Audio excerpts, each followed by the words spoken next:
สูเฮาปอกมาเยาวะปองมาแล้วเนี่ยเออเฮ้ยสุดีกว่าตั้งนอค่าแน่โอ้ยก็เฮาได้กว่าตั้งนอกกำหนึ่งเป็นจังซี่หมอกมาซื้อซึ่งมาปันสูมื้อในเฮามีตังซื้อสูมันได้เป็นวันสังหลับเป็นสังหลับเป็นมามีตังซื้อมื้อในวันสังมื้อในเป็นวันดีสูคู่ของเฮาขายกว่าปัดป่วนมื้อในเปิ้นไหนก็ส่งเงินมาเย้าเฮ้อสูเอาซิมไว้แลสูแค่เอากว่าเสนอป่านอำนั้นก็เอาไว้ที่เฮือนก็ไลเงินในสุก็เอาไว้แลสุก็หามาพยากรณ์นำถึงถันหน้าเฮาก็ว่าเฮาได้เอาหายสูในเป็นเมเฮานะเฮาหาเงินก็ตนตะสูจ่ายก้อยรู้สูลาดว่าเงินไว้ตีสูโกเอาหายเงินสั่งว่าไว้ตีเฮาสวมโกอาจ้างเฮายอกแหน่เปิ้นลาดว่าคนใจมีเงินอาจ้างจังยอกแหน่มใจแหน่ห้ามโกพอเฮาแนมใจกวนจังนั้นเลียวว่าเงินเฮาในไว้ตีสูเฮาสั่งติดตามใจเดียวเฮาเอาสุว่าก้อย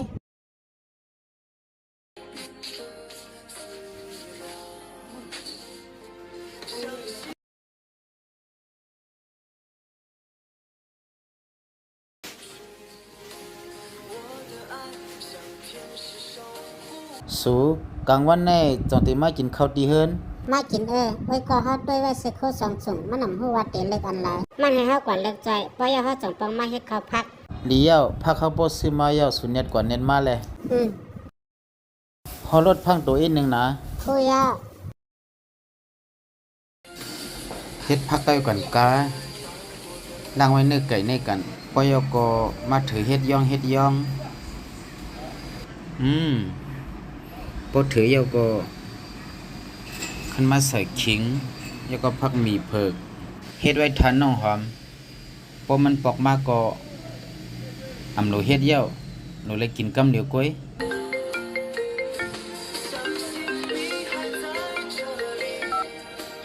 ฮัลโหล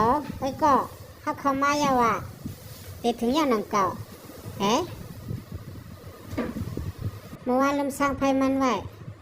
มาพุ่งเฮียงกว่าแต่เดียวเรื่องหมอกพักหมี่เกาไว้กันกาคนได้กินก็หวานอยู่นี่เป็นพักอันน้องความไรใส่กินพอซ้ำ10 พงมาล่ะแน่ตั้งโหลเฮ็ดพักอยู่พี่เสียงฮัลโหลพี่เสียงไอวันมาออกมาส่งเลยหือได้อยู่มีลองสังลาลาแลเก่าหาน้อยรวดดำ1เงินก่อมปอดูทั้ง30,000มาปันเก่ากูเงิน30,000รู้อ๋อได้อยู่พี่เสียงมีลองหยับก้วยกาเงินมีอยู่ที่น้องหอมเมื่อเหลียวมันออกกว่าตั้งนอกปมมันปอกมาค่าสั่งสูงมันปีนะเดียวป้อนนั้นก็พักอีกนึงแลไล่อยู่เฮ้ยกว่าสุพักเก่าก่อนปอยก็ดินนึงไว้นึกไก่ในก่อนกา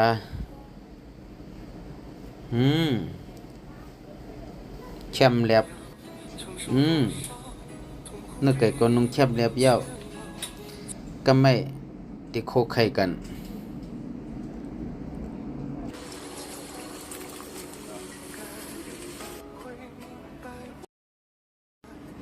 เนื้อไก่เก่าในออกมาขึ้นเสียขึ้น1 แทงปอยก็โคการพักหมี่เก่าในกันกาเนื้อไก่เก่าในก็เลยเยอะเอางาอ้อยเสิร์ฟในก็ขึ้นเอาไข่ถอกเสิร์ฟแช่มแลบ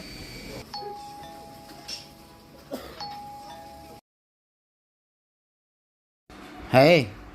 พี่เสียงฮอดมาหาไหนเปิ้นมาส่งปันเงินก่อมส่งมาเก่ามาด้วยมีมาลุอ๋อมันนำไปปอกมาคาได้10 พงมันด้วยก้อย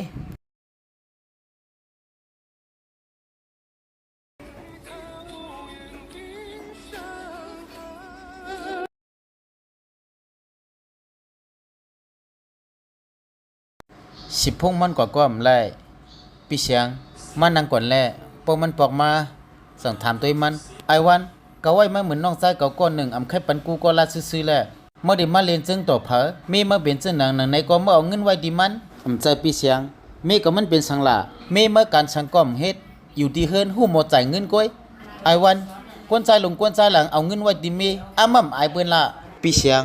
เงินเก่าปันมันตัวก้อยเสียมกาตูเก่าก็ปันมันทิ้งยาวะ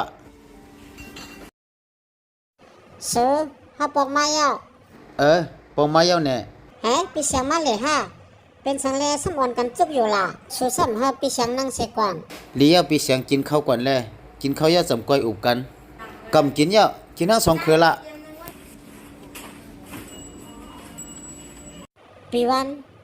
พี่เสียงเป็นสังหลันนั่นมาปอกแน่เข้ากำกิน ให้แฮมโลกว่าข้าวเสริมมันเย้า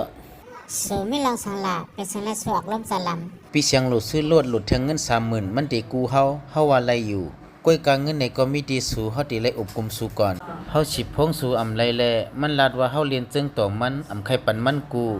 มันลัดความอำเข้าหูเฮาในก็ไลทิ้งกันตั้งมันว่านั้นสู่ก็ปอกมาเย้า เงินนั้นมีอยู่ตีเฮือนก้อยลือสัวปันมันกำเดี๋ยวก็ไรเย้าหนา อำไลสู่เฮาก็ลาดเย้าเงินนั้นปันสู่ต้วยถึงปอเย้ามันเป็นเงินเฮาตั้งสองก้อปันมันกูไลอยู่ก้อยกาหลูอุบกุมสู่ก่อนบ่สู่พร้อมจะส่งเดลี สู้เป็นปอเจ้าเฮือนเงินสุก็เอาไว้แลบ่เฮาโลเฮาสังกะย้อนสู่เอา น้องหอมสมมาเฮาอำเฮ็ดให้สู่ไลเป็นมหาเศรษฐีไลก็ก้อยกาเงินเฮาหาไลมาสู่ก็เก็บซิมไว้เจอสู่ส่งตีมีลองอุ่นใจสู่ปอเย้าก็เอาเงินไว้ตีเมมันอำเจอลองนาดีอายตีเลยเอาเงินไว้ตีเมเฮาเขาในก็อำเจอว่าตีใส่ปุ้นใส่เปียดข้าเขามีลองมันเจอเฮาวนว่าผัวเมกันบ่เฮ็ดจังไหนเอาเงินไว้ตีเลียวกันจะเฮาจังได้อยู่จ้อมกันจัดปานเฮาก็จังได้ขึ้นใหญ่กว่ากูวัน อันสุราดมาในใจยาว ปีปานหน้าอาวนว่าอันคาลาดในจงมันแมนสังวนว่ามันสังถกอยู่เขาเม็ดไว้ว่าแมนปันแห้งเขาสองก็ผมมีค่ากวนกูก็อันตัวอยู่ในเฮาจักการเงินน่าเฮือนให้เข้มแลบผมมีโฮมเจอจงจังขึ้นใหญ่แลน้องหอมเฮากินข้าวก่อนอย่าไปหาลองในทุกยุงเจอเฮาสองก็ เลียเฮาก็สุกมือก่อน อืม